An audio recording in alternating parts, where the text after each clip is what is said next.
Reading for Wildlife. Written and illustrated by Zella, a project by Zella and friends. An elephant for breakfast. Chapter 22. Who is the Blackbird? Over the next days, Uncle Cosmo looked pale and withdrawn. He showered and tidied himself up. He ate some proper home-cooked food. He had even been to the doctor, but he had never felt nor looked more wretched. The children rallied around, trying to distract him. They thought up useful projects he could help with. He climbed the highest tree in the garden for them and fixed a strong new rope. It was knotted with a special bowline on the bight and a couple of half hitches. He felt confident it would hold. Attached to the other end was an old tractor tire. It made a great swing. 3 of them could sit comfortably and 5 at a pinch. They could get such momentum that it made Bella's stomach flip and Rose squeal with delight. It was even better than the old swing he had made several years ago. Bigger and stronger. The old swing now looked as if it was for little children, thought Bella.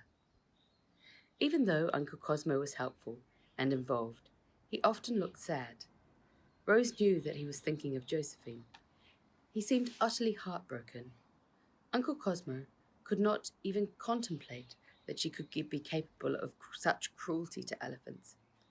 He knew that a family of elephants had died just for the ivory in that one tea chest alone. Uncle Cosmo thought of the gracious ebony elephants marching across his grandmother's mantelpiece, each one different and carved from a real-life model. They were such majestic creatures.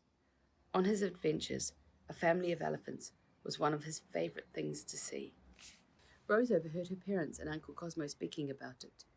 She heard her father, Rupert, saying, "Cosmo, people change. How well do you really know Josephine? Perhaps she changed and you didn't realise." "Now where have I heard that before?" interrupted Mother, looking rather critically at Father as she brought them both a cup of tea. Rose called a meeting at the end of the garden. Johnny, Bella, Tom, Freddie and Lucky perched on a little stone circle they had collected especially for their deliberations. "It's not right," Rose began. "Josephine can't have been up to no good with those 2 awful policemen. I just know she's not capable of killing or having elephants killed. So what do we actually know?" I heard the shock in her voice when she caught those ruffians with the ivory. Tom took a stick on the ground and he wrote, "Beware the Blackbird." Then he drew a circle and wrote an S for secretary. Bella took up his cue. "We know that there were several warnings about someone called the Blackbird." Father said he had been warned by Uncle Cosmo's secretary, said Tom. He drew a line between the warning and the S for secretary. Rose drew another line between the S for secretary and the warning. She added, "Then there was the message on the window pane written in the dust. It also warned of the Blackbird." Even though it was written by Uncle Cosmo, and we know that he was talking to his secretary at the time, said Johnny, as he joined the 2 lines between the S and the warning, "this is just the secretary repeating her evidence. We know that Josephine voluntarily told me about her grandmother's bracelet." "I would never have even known it was a bird if she hadn't told me," said Rose. She drew a second circle with a J in it for Josephine, but she did not connect it to the warning. "That story by itself does not connect Josephine with the warning," said Rose. "All we know is that Josephine could stop those 2 in their tracks by calling them by their full names," observed Tom. "But that could be because she's known them since they were small. And she obviously knew their families," added Bella. "I don't think that anything I saw or heard connects her to the warning about the Blackbird," said Johnny. "And didn't she voluntarily tell us about the Blackbird clue written in the dust? Would she really have done that if she was the Blackbird?" Tom reflected on this. Maybe not. Those crooks also suggested Josephine knew the Blackbird. If that's right, then she can't actually be the Blackbird. But do we know of anything other than a bracelet that points to Josephine? "No," said Freddie. Bella said, "Why don't we go and ask Uncle Cosmo about the warning he received and about his secretary?" I think that we need to know if there's anyone else who has a connection with the factory and a blackbird. If anyone knows, then he does. Good idea, Bella, said Freddie. I'm in, said Tom. I was never quite convinced it was Josephine. She seems too nice. He smiled at Rose.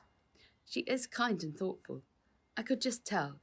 Did you know that after she rang the police, she also thought to ring for an ambulance? Those two men in the shed might have died if she hadn't done that, said Rose. Aunt Alicia told me that it probably saved their lives, added Bella. George Grimble and Patrick Plum deserved to go to prison. It was so wicked to beat those two policemen and tie them up, and just for their uniforms. I hope they're thrown into prison for a long time, said Tom. I think that Rose is right about Josephine. She was arrested, but they had no real evidence. Let's find out more, added Johnny. Let's try to help her, said Freddie. They found Uncle Cosmo sitting at the writing desk. His diary was open, with his pen resting on the page. He was gazing out of the window. Uncle Cosmo, said Johnny directly, do you know of any other connection between your factory and a blackbird? That's a good question, said Uncle Cosmo seriously, as he turned to look at the children. I believe I've been thinking about little else. I know every single worker, but none by the name of Blackbird. Think hard, Uncle Cosmo urged Rose. It doesn't have to be a person. It could be some other connection with a blackbird. Perhaps someone keeps one as a pet, suggested Bella. No, not that I recall, said Uncle Cosmo. But you have given me an idea.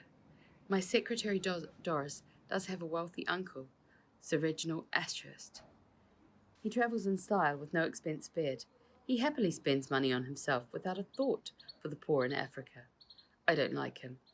He is much too selfish. Now, several years ago, maybe even 5 years ago, people whispered that he owned a spy plane called a Blackbird, but I never saw it. I thought it was just a rumour.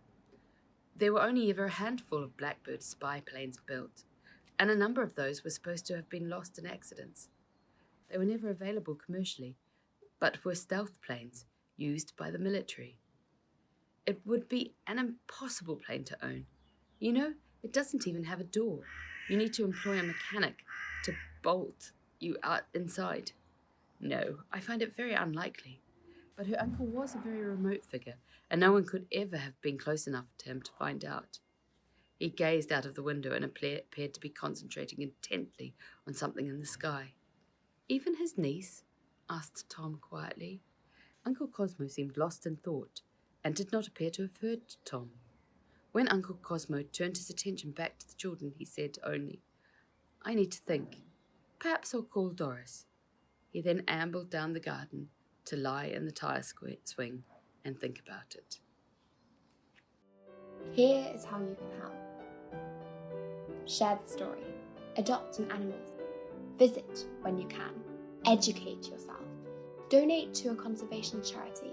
To find out more about Reading for Wildlife, visit zellahunter.com or at Lady Zella Books, or follow the Reading for Wildlife YouTube channel.